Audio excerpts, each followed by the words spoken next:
Good afternoon, Year 6. Mrs. Wood here again with your art task. I just want to start off by saying thank you and well done to all of those who have had a go at the art task these last few weeks. I've been really impressed with your efforts and your incredible talents. You must have really concentrated and to produce the form and texture that you did, so really well done. So this week's art will be one of our last opportunities to refine and practice your drawing skills for this unit, as you'll be applying them to design your own imaginary creature.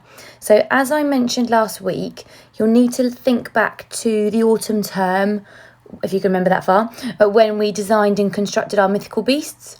You'll need to be a little bit creative here, and hopefully you practiced drawing an animal or insect last week to get ready for today's art.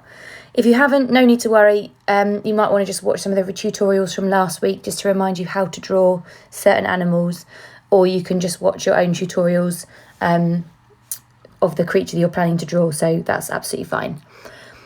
So as this unit is linked closely to our science and geography, I want you to imagine you're an early explorer deep in the heart of the Amazon rainforest. So just like Darwin, you've uncovered a rare but not yet discovered species, and for identification purposes you'll need to make sure that you draw it as accurately and as realistically as you can. Obviously you're making up this creature, so if you're basing it on two different animals, just as realistic as those animals as you can.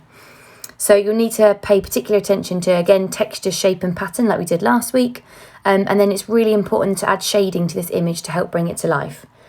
So as you can see on the task sheet and on the next close-up images, they're images from a German biologist, Ernst Haeckel, who recorded thousands of different species, and he produced lots and lots of wonderful colour illustrations to portray these new species, as well as the works from Charles Darwin. So if, like this artist, you wanted to add colour to your creature, you'll just need to remember to try and use different shades, or at least use different pressure when you're using the same colour to help portray difference in colour, texture and tone of the creature. And again, will ultimately help you in achieving depth and a more of a realistic image. If you head back to the Google Drive, you can take a closer look at the work on the art task sheet if you want to. So once you've completed your imaginary creature, you'll need to name it. Now, try not to be too obscure with its name. Obviously, you want people to be able to pronounce it and recognise it. It might be an amalgamation of the two animals that you brought together, or it could just be a complete random name that you've generated. It's up to you.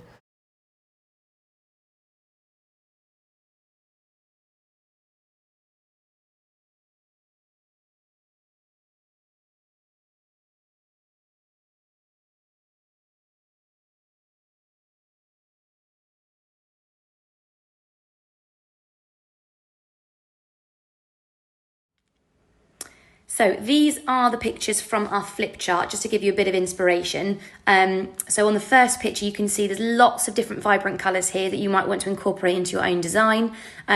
We've also got some reptiles here, so some lizards with some really interesting features. You might want to think about the texture and the tone that's been created here. Obviously the shape of the reptiles themselves, try and incorporate that. Moving on to the insects, lots of these insects have got some really lovely detail on here that you can almost feel what the insect would look like. So trying to replicate that texture, the tone, the colour again, the pattern that's on these insects.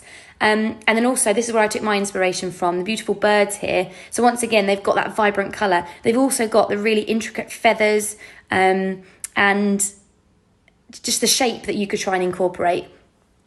Finally, you've got some flowers and some what looks like coral. This is more just to give you an idea of shape and colour. So when you're trying to, you might want to add a little bit more detail to your creature by adding in colour. I haven't done that to mine yet. I just haven't had the chance. But it would be great to see so many of them with lots of vibrant colours in. So yeah. So I started off by just outlining sort of the shape of the creature. So I started off with the bird and I started to incorporate a little bit more detail and thinking about the wings, the beak, before adding in a sort of like mermaid fish style tail. And then eventually I went back into it and just added further detail until I sort of created the image that I wanted. So there you have it. That is my final design. So this is on the Google Drive and it's just a very simple and brief step-by-step guide into how I created my imaginary creature. So good luck. I'm looking forward to seeing your final pieces. So if you do get a chance to send in your final piece, that'll be great. I'd love to see them. Obviously, I've seen quite a lot of your development over the last couple of weeks, so to see the final piece will just be the icing on the cake. So I look forward to seeing them. Thank you.